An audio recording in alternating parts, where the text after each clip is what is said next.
yesterday or last night, you saw how I coached Kate into the press up, right? You saw the difference in a press up and a kick up. A kick up is more of a cowboy up. It's like put your hands out there in front of you and just go for it. Hope that you get it. A press up is like, you know, press up, and because ultimately a handstand's direction is upward, you're pressing already in the direction that you want to end up. Make sense? When you kick up, you kick this way and energy arcs forward. You with me? You have to stop that energy, don't you?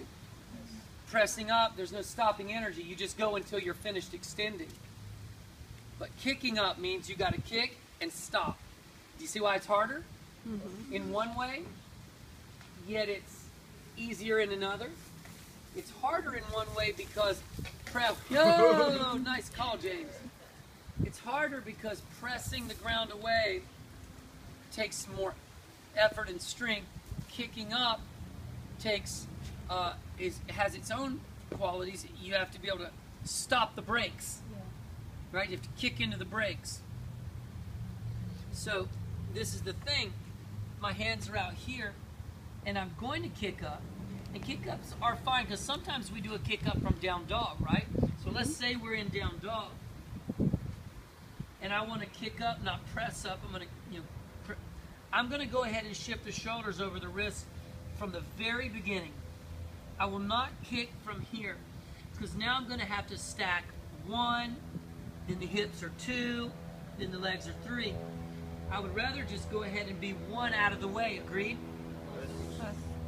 And now from here, if I can just, find that perfect balance point, I'm there. And you see how I adjust and play with my shoulders?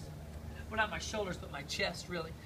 My chest or my shoulders are holding me, and I will move basically from this position to that position, this position. So, because when I first go up, I'm in a bit of a cobra hood pike.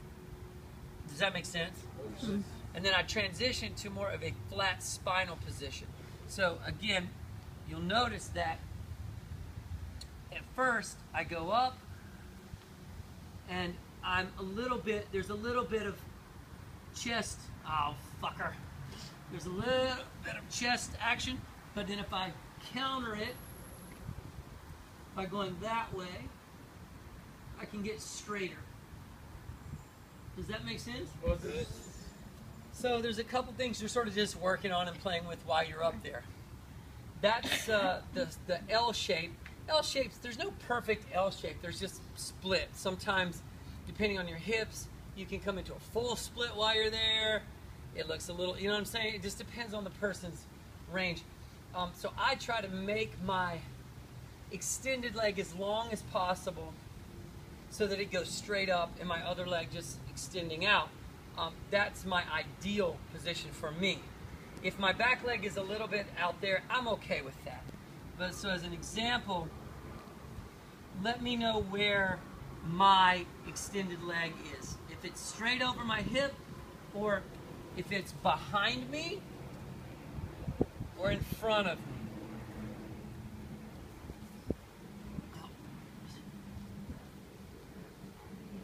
Behind you. Okay. Still. Almost straight. Yeah, straight. Yeah. Right. So every time I made an adjustment on that, it affected me down here. So that's why, if you just want to hold a handstand, this should be consistent. This, you know what I'm saying? So in other words, find your stable position. Find your stability or your stable position in your upper trunk, and then the feet, let them do what they do.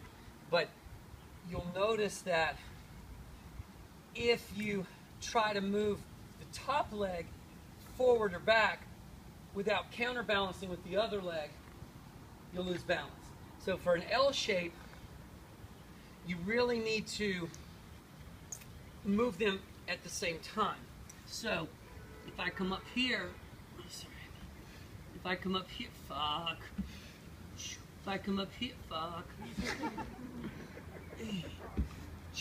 Okay, so I come up here, and I start moving these guys away from each other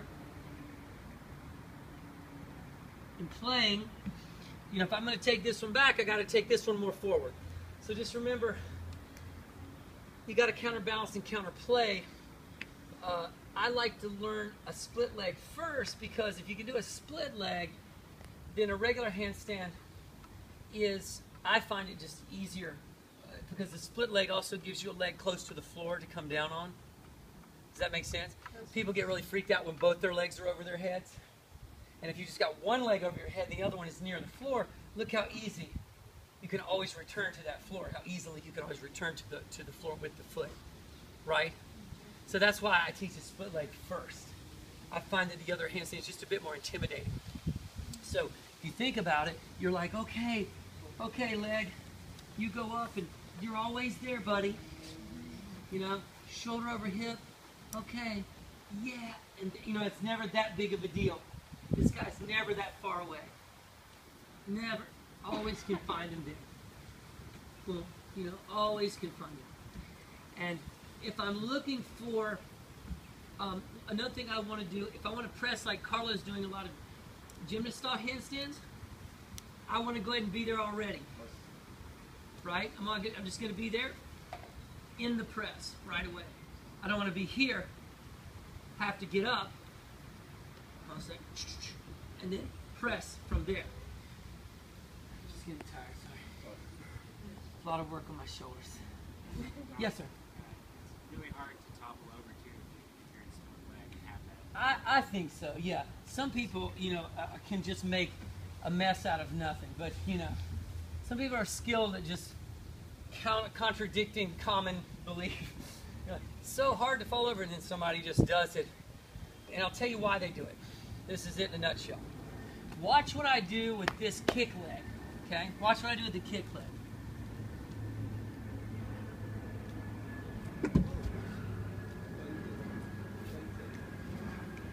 Right? And what direction do I send it in? Up and over. Yeah, I send it that way. They don't send it up. And that's another important thing. You want to kick it like you're going to, remember how I said to Kate last night, stick your foot into the ceiling?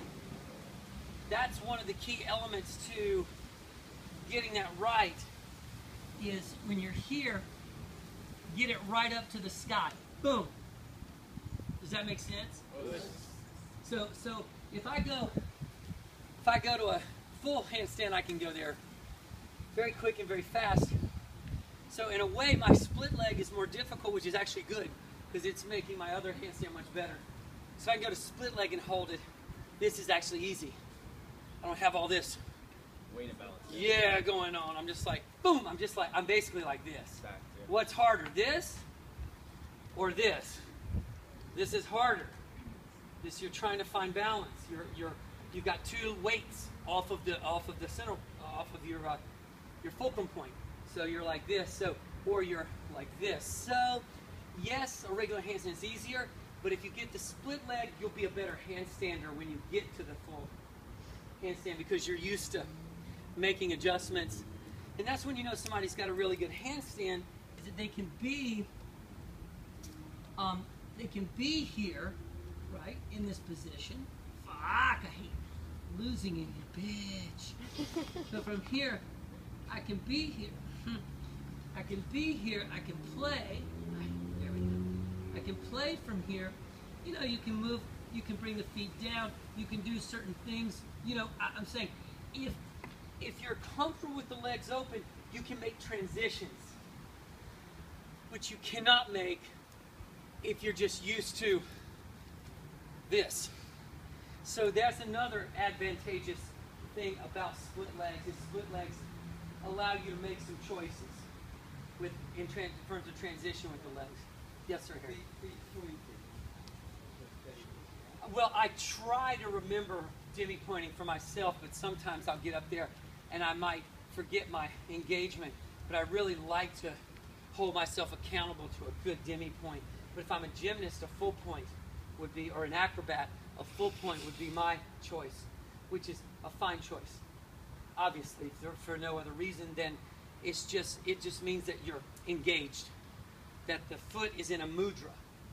it's like the hand and knife. You know, it's like that's a full point of the, and that's a full point. They're both full points, right? So then this demi point is like is almost like a palm strike or a, it's like, you know what I'm saying? Yes, sir. Is one more stable than the other? I don't find, well, you can't walk on a full point unless you're a ballerina and you sacrifice your joints. I think, yeah, that's, you got to be strong to do that, right? You're not walking with hands. On the mat. This? So, and you're not walking. Exactly. So you don't have weight bared on your joints, Is that but to hard? do what she's doing right now, what Michelle's doing, you've got to do your joints, you know, they take a, so, you know, Ow. I've seen some ballerina feet that look like, Yeah, don't look at my feet. yeah, Is that- not do they yours, actually- do they not walk yours. like this? Those are nice, Michelle. But I've seen some They that actually look like the walk is on the knuckles. Yeah. Like that. Really? Yeah, so the demi or the point, Oh, both I always thought gives it was like. me I don't- activation, but I'm so used to a demi point that it feels more solid for me. Just because I'm used to it. In other words, I feel my calf Look at fire, this. and I feel my front line fire in a way I don't feel with the full point. You're But dancing? again, if you're a person who's acrobat, you would notice that because you've always done it one way. I'm just noticing it because I have a contrasting experience. Okay, so now let's look at another thing. Luke, come up here for the handstand. Can I Get ask up. a question really quickly? Yes, ma'am. When I press, I think about like taking my shoulders past my wrists slightly. Is that because you were saying stack the shoulders? When you press, you have to take the wrists Okay, past the just shoulders because Shoulders past you're the wrist. counterbalancing and you Yeah. need to get leverage. You need to get leverage Forward, upward, which Yeah. means you have to take weight off the back line, right? So let's say right now that Thank you. Luke, yeah, I'm going to answer it further with this. Say Luke is in, Luke, let's say you're in a warrior's base, because you're about to press up. So Luke comes forward into his base position, hands root to the floor. Excellent. Now, pressing versus kicking up. Luke wants to press, so he straightens his arms. He goes ahead and rises up as high as he can hold, exactly. Now, notice he's exactly in the position you're referring to because he needs to make this light. This is too heavy right now. So he's going to cheat forward, which is what he does when he gets shoulders over wrists. Straightens the arms powerfully. And then this is the weird part because you can't use, when he bends his arms, he muscles it. When he does this, he makes this all anterior deltoid and shoulder girdle. He can no longer use bend the arm, tricep, and lat. It's sort of like back. This gets used when the arms are bent. Straighten it. You can feel the difference, right? You're like, damn it, because you almost feel this. Where did those muscles go? Right? Do you feel that? It's like he bends his arms. Like, yeah, okay, I can press. I can use my lats and my serratus. But when his arms are straight, he cannot make the cobra hood the same way. He can't use anterior serratus to actually press. So he has to now get the hips over the shoulders. So he's got to lean in. Lean in. Yeah, Luke, that's it. Lean it in. And he gets that counter tip. Straighten those arms, press it the other way. There's Ancho, Yes, sir?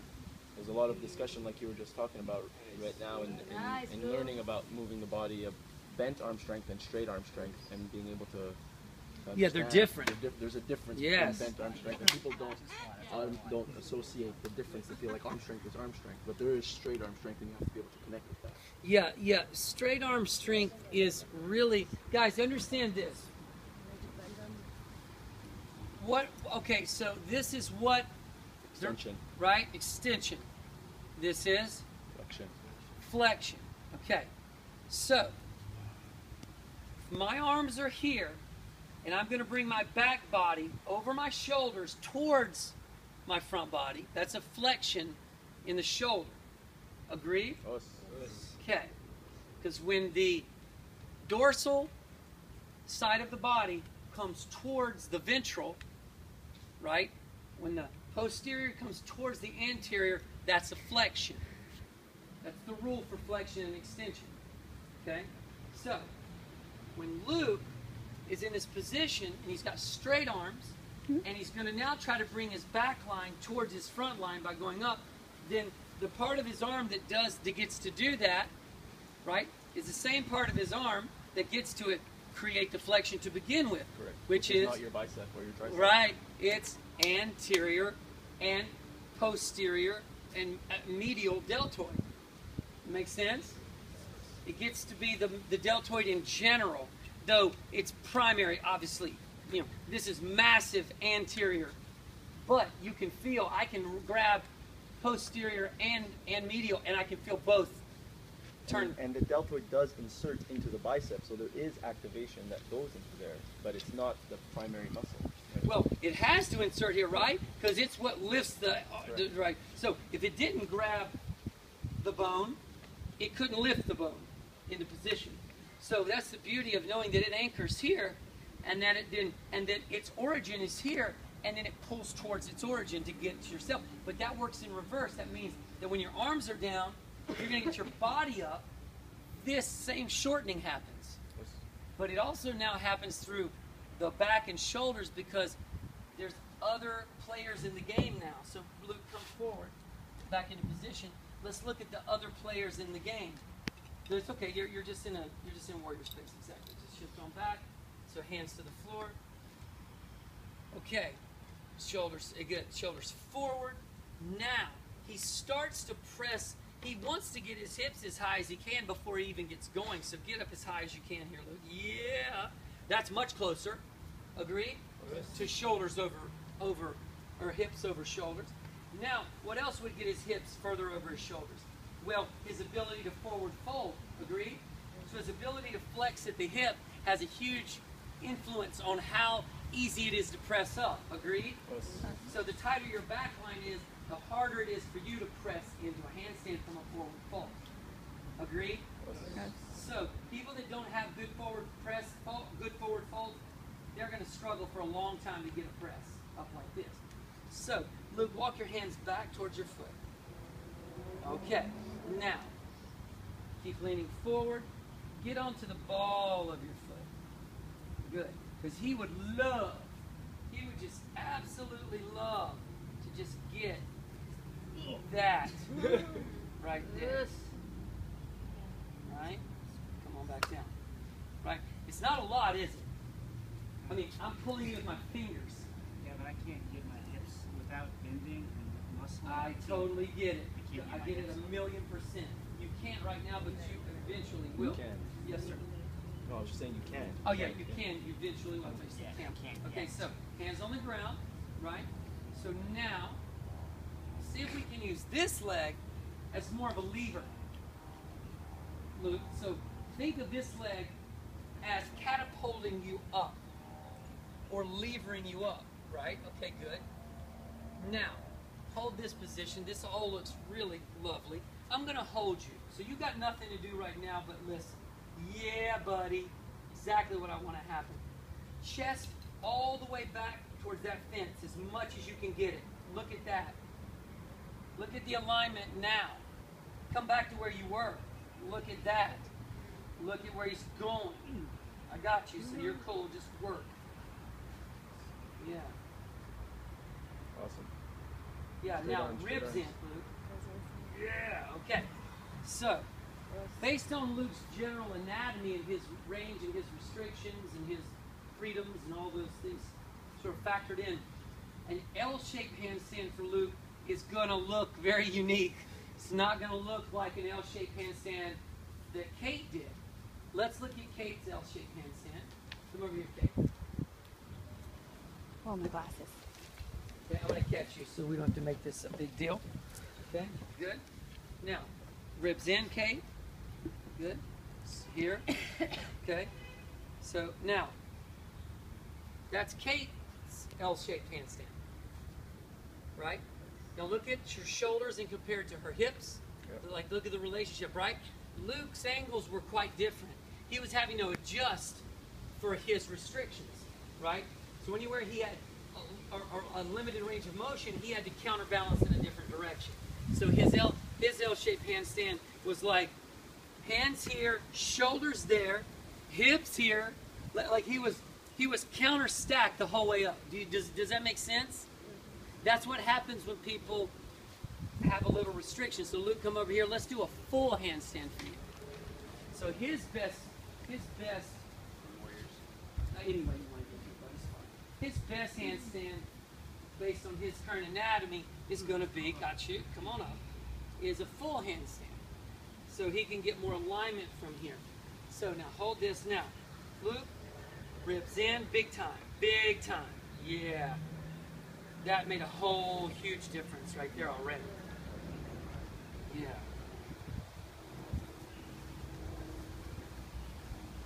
I got you back here. Good. Good. Awesome. Now, how much more effort is that for you? It's a lot harder. It's a lot harder because you're used to resting into joints, right? So Luke is used to resting into his joints. Totally cool. Everybody does it. It's understandable. You rest into your joints every time.